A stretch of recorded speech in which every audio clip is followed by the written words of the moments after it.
जीत लो हर लम्हा बीत जाने से पहले, जीत लो हर लम्हा बीत जाने से पहले, लौट कर यादें आती है वक्त नहीं।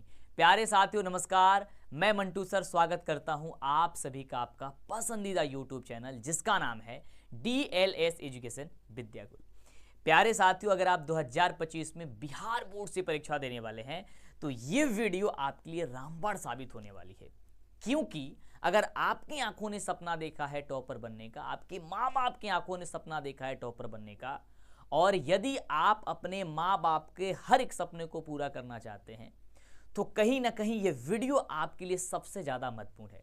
क्योंकि आपने जब पढ़ाई स्टार्ट की थी तब आपके मन में बहुत ही अलग तरीके से ऊर्जा भरी हुई थी कि मुझे इस वर्ष अपने एग्जाम में बेहतर करना है, बहुत शानदार रिजल्ट लेकर के आना है। लेकिन जैसे जैसे समय बीतती गई आपको अब समझ में नहीं आ रहा है कि अब हम लोग तैयारी कैसे करें। आखिरकार टॉपर बच्चे टॉपर कैसे बन के रह जाते हैं और हम लोग कितना भी पढ़ाई करते हैं टॉपर नहीं बन पा रहे हैं, हमें समझ में नहीं आ रही है इसका क्या तरीका है। साथियों, आप लोगों ने थंबनेल पे देखा है कि इन गर्मियों की छुट्टी में खुद को बदल डालो। अब देखो, आप कहोगे कि सर गर्मी की छुट्टी तो अलग अलग तरीके से हो रही है हमारे बिहार में, बिल्कुल सही बात है, लेकिन हम मान करके चलते हैं कि ये जो महीना चल रहा है ये एक छुट्टी का ही महीना होता है। भले ही बिहार में जो भी है अलग अलग तरीके से किसी दिन बंद किया जा रहा है और फिर खोल दिया जा रहा है, और अप्रैल महीने में ही छुट्टी कर दी गई थी, वो अलग की बात है। लेकिन साथियों, अगर आप बदलना चाहते हो अपने आप को और एक एवरेज स्टूडेंट हो, अभी आपको बिल्कुल समझ में नहीं आता है कि यार कैसे होगा, तो साथियों मैं हर एक बार कहता हूं आप लोगों को कि टॉपर कुछ अलग नहीं पढ़ते हैं, सिर्फ अलग तरीके से पढ़ते हैं। उस तरीका को अपनाना होगा। तो क्या जानते हो उस तरीके को? नहीं जानते हो तो एक बार हाथ खड़ा करो, मुझे कमेंट करके बताओ, और इस वीडियो को एक बार शेयर कर दो प्लीज, क्योंकि शिक्षा एक ऐसी धन होती है जिसे जितना बांटोगे आपके पास उतना ही आएगा, घटने वाली चीज नहीं है। शेयर करो और हमारे हर एक बातों को आप लोग सुनो और एक पेन पेपर लेकर के यार नोट कर लो। मैं यहाँ पे आज कुछ लिख करके नहीं आया हूँ, मैं सिर्फ बोलूंगा और आप सुनोगे। आज मैं कोई पीपीटी तैयार करके नहीं आया हूं कि मैं इस चीज को ही बताऊंगा उसके बाद छोड़ दूंगा, नहीं। मेरा जो आज अनुभव है इतने दिनों का, या मैं जब पढ़ता था तब की तैयारी में कैसे करता था, पढ़ने का क्या तरीका होता है, उसको मैं यहाँ पे बतलाऊंगा। साथियों, एक बात मैं कहना चाहूंगा आप लोगों को, एक एक बातों को सुनना, कि कई बार आपने देखा होगा या सुना होगा कि आपके गाँव में, आपके आस पड़ोस में कि कोई ऐसा बच्चा होता है यार कि 8 घंटे पढ़ता है, 10 घंटे पढ़ता है, जब देखो तो पढ़ता ही रहता है, लेकिन जब उसके रिजल्ट आती है तो उसका रिजल्ट उतना अच्छा नहीं आ पाता है जितना उनको उम्मीद थी या आपको उम्मीद थी। और एक बच्चा उसके साथ पढ़ता है जो सब काम करता है, घूमता भी है, खेलता भी है, पढ़ता भी है, घर का काम भी कर लेता है, हर कुछ कर लेता है, फिर भी उसका मार्क्स बहुत बेहतर रहता है। आखिरकार भाई साहब रीज़न क्या है? क्या जानना चाहोगे इस बारे में? तो साथियों बने रहो हमारे साथ। एक बार लाइक कर दो, कमेंट कर दो कि हमारी वॉइस, हमारी आवाज़ सब कुछ आपके पास जा रही है, और बढ़िया तरीके से, इत्मीनान तरीके से, अच्छे तरीके से समझो। साथियों, अब हम चलते हैं इसको ब्लैक पेज पे, और शायद कुछ लिख करके समझाने वाली अगर होंगी तो मैं आपको समझाऊंगा, ठीक है, और आपको बताऊंगा ये पर्दा खोलता हुआ और ब्लैक पेज आपके सामने आता हुआ। साथियों एक बार मुझे बताओ कि साथियों कि आपका भी सपना है ना कि टॉपर बनना है? तो साथियों अगर टॉपर बनना है तो बस आपका गोल सेट अगर हो गया तो समझो कि सारी चीज़ें फिट है। साथियों एक मैं लाइन बड़ा दोहराता हूँ, बार बार जब मैं पढ़ाता हूँ या मैं कभी आपको समझाता हूँ तब मैं दोहराता हूँ एक लाइन। कौन सी लाइन है वो? कि यार देखोगे लड़कियाँ रोज सजती है, कोई ऐसा दिन नहीं है जो लड़कियाँ नहीं सजती है, लेकिन जब उसका शादी होता है ना तो उसके सजने संवरने का तरीका बिल्कुल अलग होता है। सेम उसी प्रकार से आप रोज लिखते हो, रोज पढ़ते हो, लेकिन जिस वर्ष आपका एग्जाम होता है, जब आपका एग्जाम होता है या आप एग्जाम हॉल में बैठे हुए, तो उस दिन लिखने का तरीका, उस समय पढ़ने का तरीका बिल्कुल ही अलग होना चाहिए, तब जाकर के आप बेहतर कर पाओगे। क्योंकि स्टार्टिंग में ही मैंने आपसे शायद कहा कि टॉपर कुछ अलग नहीं, अलग तरीके से पढ़ते हैं। अब देखो एक बच्चा क्या होता है, मैं अगर बात करता हूं, सपोज मैं मान लेता हूं कि मैं मैथ्स का टीचर हूं तो मैथ्स पे ही लेके चलूंगा। सपोज मान लो कि आपकी जो मैथ्स है, ठीक है, उसमें पहला जो चैप्टर है, ठीक है, जो पहला चैप्टर है उसका नाम क्या है, अगर आपको याद है तो कमेंट करो। उसका नाम है सर वास्तविक संख्या, रियल नंबर, ठीक है, पहला चैप्टर। अब एक बच्चा क्या करता भाई साहब, रियल नंबर को लेता है और हम जैसे पढ़ा रहे हैं 1.5 घंटे 2 घंटे की वीडियो, अगर वो लाइव में जुड़ा है तो क्लासेस करता है, या फिर अपने कोचिंग में गया और पढ़ा और फिर आकर उसको उसे छोड़ देता है, फिर 2 दिन के बाद उठता है और तब उसे फिर से उस चीज़ को पढ़ने लगता है, फिर पता चलता है कि तमाम ऐसी सारी चीज़ें डाउट्स हो गई और फिर दिक्कत हो गया, फिर उसको कहता है यार मैथ्स मुझे समझ में नहीं आ रही है। एक बच्चा क्या करता है कि वो आता है पढ़ के और शाम को फिर से बैठता है, और जब वो टीचर पढ़ाए हुए रहते हैं, क्योंकि कोई भी टीचर है, मैं हूँ या कोई भी टीचर हो, अगर पढ़ाएगा तो सिर्फ आपको एक दिन में एक ही टॉपिक क्लियर कर पाएगा, ज़्यादा से ज़्यादा 2 कर पाएगा, यही होगा ना। तो जैसे मान लो कि आपका एक छोटा सा एग्जाम्पल लेते हैं, आपके पहले चैप्टर्स में आपका है यूक्लिड विभाजन, है ना, आपका है यूक्लिड, ठीक है। अब यूक्लिड विभाजन जो है ना, हमने आपको बता दिया, ठीक है। सपोज मान लो, देखो पढ़ने का तरीका कैसे है, हमने आपको क्या किया कि भाई साहब आज यूक्लिड विभाजन हमने बता दिया, तो एक बच्चा ने क्या किया कि यूक्लिड विभाजन की क्लासेस हमने करा दी, तो उसने क्या किया कि इसको भी पढ़ लिया, नेक्स्ट दिन गया मैंने दूसरी पढ़ा दिया, शांत आसान पढ़ा दिया, वो भी पढ़ लिया, सब कुछ पढ़ लिया, और वो आकर के घर पे उस चीज़ को रिपीट नहीं कर रहा, रिवीजन नहीं कर रहा, कह रहा है कि चलो जब तक एक्सरसाइज पूरी खत्म नहीं होंगी, जब तक पूरी चैप्टर खत्म नहीं होगा तब तक मैं तैयारी नहीं करूंगा, यानी मैं घर पे सेल्फ स्टडी करने की क्या जरूरत है, मैं बाद में पढ़ लूंगा, जब सर चैप्टर को खत्म कर देंगे तब मैं तैयारी करूंगा अच्छे से बैठ करके।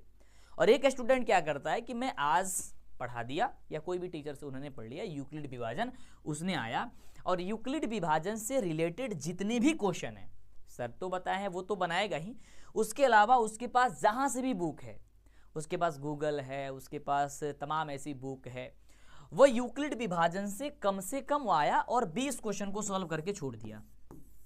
क्या किया उसने, 20 क्वेश्चन का सॉल्व करके छोड़ दिया। वैसे ही दूसरे दिन गया और सर ने बता दिया कि शांत और अशांत के बारे में, कि भाई साहब शांत कौन सी क्वेश्चंस है, शांत किसे कहते हैं, अशांत किसे कहते हैं, कैसे पहचानोगे, उसने पढ़ा। फिर घर पे उसने आया और क्या किया, उसने शांत और अशांत के बारे में एकदम अच्छे तरीके से समझ लिया, अच्छे तरीके से जान लिया, और शांत अशांत से चेक कर लिया कि भाई साहब कौन कौन से ऐसे क्वेश्चंस है जो शांत अशांत पूछे जाते हैं, या प्रीवियस ईयर उसके पास क्वेश्चन पेपर है, कोई गेस पेपर है, या गेस पेपर तभी पढ़ने की जरूरत नहीं है, फिलहाल मैं एज ए एग्जाम्पल दे रहा हूँ, या उसका बुक है तो बुक में से वो टिक कर लेता है कि देखो ये शांत वाली है, ये शांत या शांत वाली क्वेश्चंस है, तो मुझे ये पढ़ना है, ठीक है। तो उसने शांत आसान वाले सारे क्वेश्चंस को क्लियर कर लिया। फिर तीसरे दिन गया, तीसरे दिन सर ने क्या बता दिया, आपके चैप्टर्स में क्या है, एचसीएफ और एलसीएम वाला है ना, एचसीएफ और एलसीएम का गुणनफल बराबर 2 संख्याओं का गुणनफल होता है, दोनों संख्या का गुणनफल, तो यानी कि वो एचसीएफ और एलसीएम के बारे में सर ने बताया, उसे क्लियर कर लिया। अब मुझे बताओ, और सपोज मान लो कि ये 3 दिन में ही चैप्टर्स खत्म हो गए, ऐसे मान के चलते हैं, ठीक है। अब एक बच्चा जो पहले वाला बच्चा था वो क्या किया था कि वो सोचा था कि मैं सबको समाप्त कर लूंगा तब पढ़ूंगा। अब मुझे बताओ कि 3 से 4 दिनों में जो ये चैप्टर्स क्लियर हो गए, अब तो सर तो क्लियर कर दिया, अब वो पढ़ने बैठेगा तो आप सोच के बताओ क्या उसे डाउट होगी या नहीं होगी, क्या इस बच्चे को समझ में आएगा या दूसरे वाले बच्चे को समझ में आएगा जो डेली आता है और एक टॉपिक पढ़ता है और उस चीज को क्लियर करके छोड़ देता है, और जब चैप्टर समाप्त होता है एक दिन फाइनल रिवीजन कर लेता है। आपको उसी टीचर ने पढ़ाया, उस बच्चे को भी उसी टीचर ने पढ़ाया, लेकिन एक बच्चे का पढ़ने का तरीका यह था कि उसने टीचर से जो भी सवाल क्वेश्चंस पूछा या जो भी टॉपिक ने सर ने बताया उसे पढ़ा और आकर के उसे याद कर लिया, वहीं पे उसे वहीं पे समझ लिया, तो उसके अंदर ज़्यादा डाउट्स भी नहीं रहेगा, और डाउट भी होगा तो तुरंत टीचर्स भी क्लियर कर देंगे और उसे भी समझ में आ जाएगा एग्जैक्ट वहीं पे। तो बताओ कि दोनों को टीचर ही पढ़ाए हैं, वही टीचर ने पढ़ाए हैं, वही क्वेश्चन पढ़ाए हैं, वही चैप्टर्स पढ़ाए हैं, तो बताओ कि दोनों में बेहतर रिजल्ट किसका आएगा। सबका जवाब आएगा सर दूसरा वाला जो बच्चा है डेली आता है और पढ़ लेता है उसी का रिजल्ट अच्छा आएगा, क्योंकि अब इसको तो समस्याएं हो जाएंगी भाई साहब। सेम इसी प्रकार से भाई साहब, अब यही मेरी इतनी ही बातों से अगर आप इतनी बीच की बातें अगर आपने सुन लिया है ना, समझो आपकी सारी काम बन गई, सारी टेंशन ही दूर हो गई। यही फॉर्मूले अपनाए जाते हैं टॉपर बच्चे। कहीं ना कहीं मैं अपने स्कूल में और अपने कोचिंग में मैं टॉपर रहा हूं और मैं यही अपनाता था हर बार। मैं जब भी पढ़ता था तो मैं ज़्यादा देर नहीं पढ़ता था, मैं बहुत मस्तियाँ करने वाला था, मैं बहुत बदमाशी करने वाला बच्चा था। अब तो शायद सुधर गए हैं, लेकिन उस समय आप देखते भी हो कि जो बच्चे थोड़ा सा अब क्लास में ये होते हैं ना, तो अपने आप को ये समझते हैं ना, सबके अंदर होता है यार। आप लोग भी होगे तो समझ में आ रहा होगा यार क्या बदमाशी करते होगी। मेरी सीट पे कोई आकर बैठ दिया तो उसको झगड़ा कर लेंगे, ये कर लेंगे, ये तमाम चीज़ें होती रहती है, वो मस्तियाँ होती है, ठीक है। तो मैं कभी भी 10 घंटे नहीं पढ़ता। अब देखो ये बच्चा जो है ना, जो पहला वाला बच्चा था, पहला वाला जो चैप्टर खत्म होने के बाद सोचता था मैं पढ़ूंगा, तो वो बच्चा 10 घंटा भी पढ़ेगा ना अब, तब भी वो क्लियर नहीं कर सकता है। इस बच्चे के मुकाबले जो सेकंड बच्चा था, वो फर्स्ट बच्चे के मुकाबले, फर्स्ट बच्चा इसका मुकाबला कभी भी नहीं कर सकता है। वो साले 10 घंटे पढ़े तो उससे कोई मतलब नहीं है। लेकिन इसने क्या किया था, वो आया होगा, सिर्फ 15 से 20 मिनट या आधे घंटे लगा होगा, उसने टॉपिक क्लियर किया, भाई सब आराम से मौज मस्ती कर रहा है, घूम रहा है। यही अंतर होता है यार, यही अंतर होता है। जब हम आपको पढ़ाते हैं और बताते हैं तो क्या कहते हैं कि यार कम पढ़ो लेकिन रोज पढ़ो, कम पढ़ो लेकिन रोज पढ़ो। अब ये गर्मी के जो महीना है, जो छुट्टियां हैं, इसमें अब आपको हमने क्यों कहा कि भाई साहब ये लगभग छुट्टियां का महीना चल रही है, हमको बात तो इसी पे करना है। हमने तो एक टॉपिक समझा दिया भाई साहब, टॉपर पढ़ने का तरीका क्या होता है, अलग कैसे होता है। ये अलग आपने देखा, अलग यही होता है। एक और अलग तरीका है, फिर मैं बताता हूं छुट्टियों में कैसे आप इस चीज को पीछे छूट गया उसे आप कवर कर सकते हो। एक लाइन और है यार, जो मैंने एग्जाम्पल दिया था कि लड़कियां रोज सजती है, लेकिन जब उसका शादी होता है तो सजने सजने का तरीका उसका अलग होता है। उसी प्रकार से आपके एग्जाम हॉल में जब आप बैठते हो तो उस दिन लिखने का तरीका अलग होना चाहिए। क्यों? क्योंकि साथियों, आपकी पहचान बोर्ड एग्जाम में किससे होगी? आपका नाम से, कि आपका नाम टीचर जानते हैं आपको नंबर दे देंगे? नहीं। आपके रोल कोड रोल नंबर से? नहीं। किसका रोल कोड रोल नंबर याद रहता है भाई साहब? टीचर को। आप पढ़ रहे हो इस डिस्ट्रिक्ट में, कॉपी चला जाएगा किसी और डिस्ट्रिक्ट में, चेक करेंगे कोई और टीचर, फिर कैसे होंगी? नहीं होगी ना। किससे पहचान होगी भाई, मुझे बताओ फटाफट से। आप कहोगे कि सर पहचान होंगी सिर्फ लिखावट से। यानी कि अगर आपकी लिखावट बेस्ट होगी, लिखावट, अगर आपकी लिखावट क्या होगी सर? बेस्ट होंगे, तो टीचर को मतलब एकाएक देखते देखते समझ में आ जाएगा हाँ क्या करना है। साथियों, ये जानकर के आपको आश्चर्य होगा, मैं एक बात की खुलासा कर देता हूं कि इस वर्ष आपके जो बड़े भाई थे, यानी कि मैट्रिक इंटर का एग्जाम दिए थे, उनका मैं कॉपी चेक करने के लिए गया था सेंटर पे। हमारे डिस्ट्रिक्ट में चेक हो रहा था तो मैंने भी गया था उस दिन। हालांकि मैं गवर्नमेंट टीचर नहीं हूँ, लेकिन वहाँ पे किसी कारणवश मतलब ऐसे में चला गया, ठीक है, कुछ देखने के लिए और चेक करने के लिए मैं गया। तो मैंने कॉपी को देखा तो टीचर किस तरीके से कॉपी चेक कर रहे थे वो मुझे देख करके बहुत ही आश्चर्य लगा। और साथियों, जो कॉपी चेक हो रही थी ना, वह सिर्फ आपके लिखने के तौर तरीके पे ज़्यादा नंबर दिए जा रहे थे। और हमने भी बहुत सारे कॉपी चेक किया, हमने भी देखा, हम भी जब कॉपी चेक करते हैं या आपको पढ़ाया जाता है तो उसमें क्या होता है, आपका कॉपी हमारे सामने आया, हमने क्वेश्चंस देखा है, क्वेश्चन का आपने आंसर किस फॉर्मेट में लिखा है, क्योंकि टीचर्स को ये पता होता है कि इस क्वेश्चन का आंसर किस फॉर्मेट में होगा, कितना तक जा सकता है, आपने क्या लिखा हो। अपने एक लाइन हम लोग देखेंगे और पता चल जाएगा। कोई भी टीचर है जो चेक कर रहे हैं, उनके पास 8 साल 10 साल का अनुभव होता है, वो देखेंगे तो उन्हें खुद ब खुद पता चल जाएगा आपने क्या किया हो। महज आपकी एक कॉपी को चेक करने में ज़्यादा 1 मिनट से ज़्यादा नहीं लगता है। अब देखो, टीचर कोई भी कॉपी चेक करते हैं ना, तो आपका एक एक लाइन नहीं पढ़ते हैं कि आपने क्या लिखा है। आप भी जानते हो यार, अगर आपको बोल दें कि आपको एक कॉपी चेक करना है तो एक एक लाइन अगर पढ़ करके चेक किया जाएगा तो चेक हो पाएगा? कतई संभव ही नहीं है। यह संभव ही नहीं है कि एक एक लाइन, क्योंकि आप ही सोचो कि अगर एक पेज आपको पढ़ने में कितने मिनट लगेंगे? लगभग 2 मिनट लगे जाएंगे। अगर 2 मिनट एक पेज में पढ़ने में लगता है तो कोई भी ऐसा बच्चा नहीं होगा जो 10 पेज नहीं लिखता है। उसके पास वो अपनी भाषा में लिखा होगा तो उसको पढ़ने में थोड़ा और समय लगेगा। ऐसे में अगर मान लो 10 पेज लिखा हुआ है तो हमें कितना हो जाएगा सर? 20 मिनट तो पढ़ने में लग जाएगा, 3-4 मिनट उसको सिग्नेचर करके उसमें नंबर वंबर चढ़ाने में लग जाएगा, यानी कि 25 मिनट हो गए। सपोज मान लो 20 मिनट होते हैं, यानी कि एक बच्चे का पेपर कॉपी चेक करने में 20 मिनट्स लगते हैं, तो आप अनुमान मुझे लगा दो कि भाई साहब 17 लाख बच्चे एग्जाम देते हैं सिर्फ 10th क्लास में। 17 लाख। और 17 लाख जो बच्चे होते हैं वह 17 में 6 से गुणा कर दो, क्योंकि उसकी 6 सब्जेक्ट होती हैं और 6 सब्जेक्ट होती हैं, तो 17 में 6 से गुणा करो और फिर से 10 पेज गुणा कर दो। सोचो कि कितने घंटे और कितने महीने लग जाएंगे। आपकी रिजल्ट कितने दिन में आ जाती है? सब कुछ प्रोसेस करने के बाद 30 दिन के भीतर भीतर आपकी रिजल्ट को जारी कर दिया जाता है। आप सभी जानते हो, यह हकीकत है। आपको जान करके शायद हैरानी लग रही होगी, लेकिन हकीकत यही है। यानी कि एक आश्वस्त हो जाओ यार कि कॉपी को आपको सबसे पहले बहुत ही बढ़िया तरीके से सजाना है, क्योंकि देखो कॉपी को सजा वही पाएगा जो पढ़ा होगा। चीट करने वाला बच्चा कभी भी कॉपी को अच्छे ढंग से नहीं सजा सकता है। अब कॉपी को अच्छे तरीके से सजाना, कॉपी को कैसे लिखा जाता है, इस पे तमाम हमारे इस चैनल पे वीडियोस पड़ी हुई है, आप देख सकते हो। नहीं तो मैं अलग से जब आपका रिजल्ट, आपके एग्जाम का टाइम आएगा, मैं बताते रहूँगा।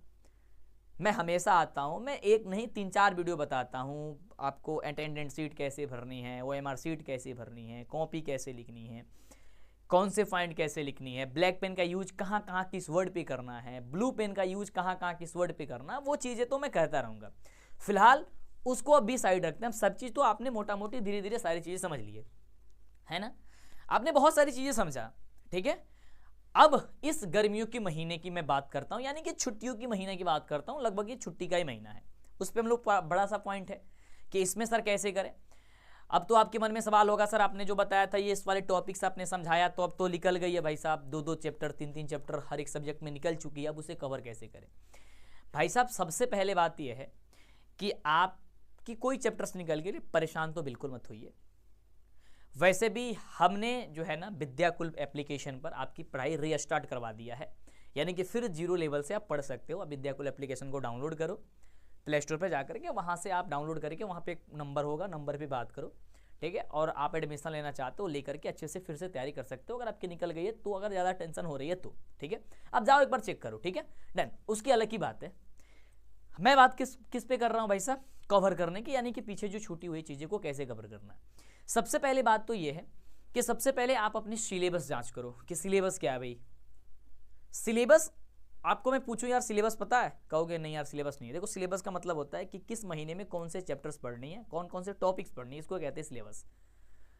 और बड़ी दुर्भाग्य की बात यह है यार बिहार में कि बिहार बोर्ड की बच्चों के लिए सिलेबस जारी नहीं किया जाता है।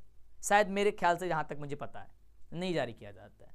हो सकता है कि आप किताब वाले दुकान पे जाकर के पता करना कि बिहार बोर्ड 10th का या फिर 12th का जो भी आप पढ़ रहे हो उसका क्या सिलेबस है, तो हो सके वो अगर कोई प्रिंट किए होंगे या बुक आया होगा तो वो मिल सकता है, लेकिन ऐसे बिहार बोर्ड जारी नहीं करता।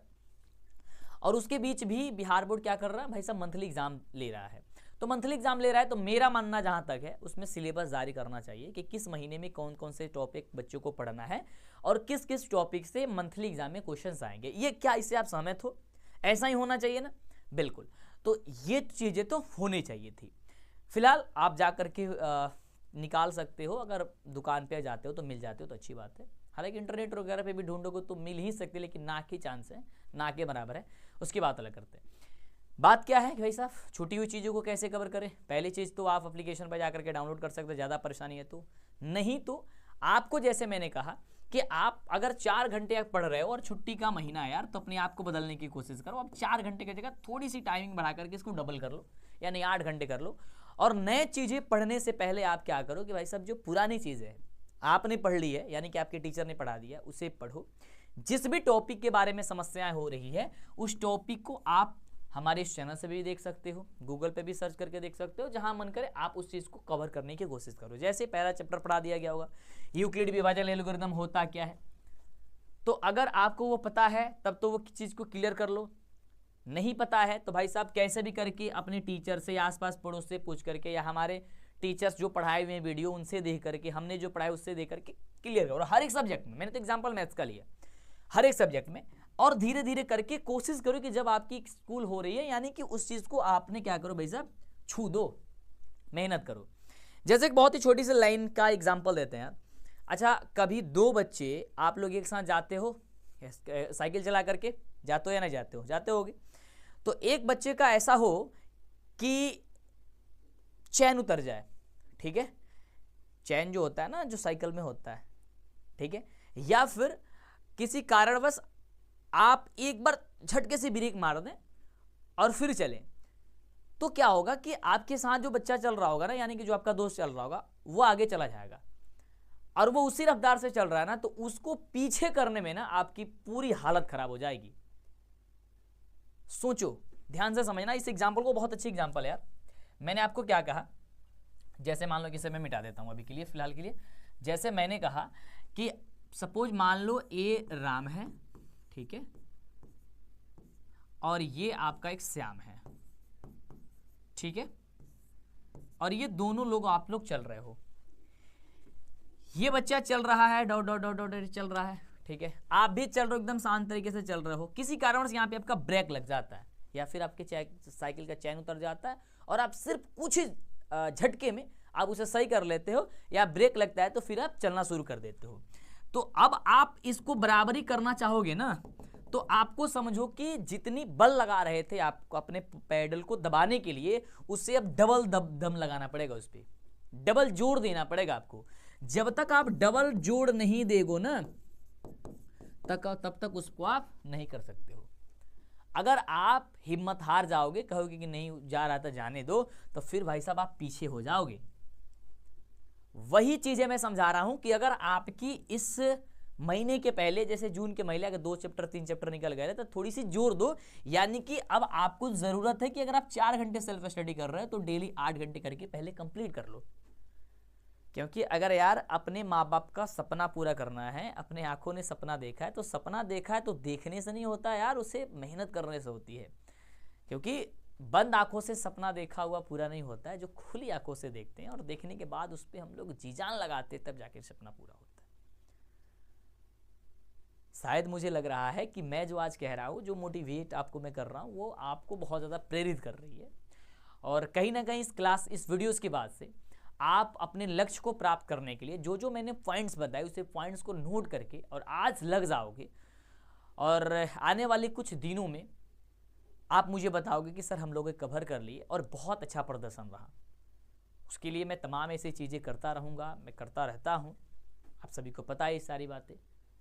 तो ये बताओ कि क्या आप मुझे ऐसा कर पाओगे? ये कमेंट ज़रूर करना यार। वीडियो कैसा लगा मुझे ज़रूर बताना, लाइक करके शेयर करना। मैं ज़्यादा वीडियो को खींचूंगा नहीं, इस छोटी सी वीडियो में मैंने बहुत सारी चीज़ें कह दिया है। अगर आप इसे विचार करो तो, सोचो तो अभी के लिए मुझे दीजिए इजाज़त। और कल एक बहुत ही शानदार ज़बरदस्त एक क्लास होंगी जो आपको हम लेकर के आएंगे, तो उस क्लास में प्लीज़ यार आप लोग ज़रूर जुड़ना। चैनल को सब्सक्राइब कर लो, अभी लाइक करके शेयर कर दो। जितने भी टीचर्स आपके सामने आ रहे हैं, सभी टीचर को बहुत ही अच्छे तरीके से प्यार दो, सारी क्लास को अच्छे तरीके से समझो। मुझे दीजिए इजाज़त, मैं मिलता रहूँगा आप सभी के बीच में इसी तरीके से, बहुत ही खूबसूरत और शानदार तरीके से।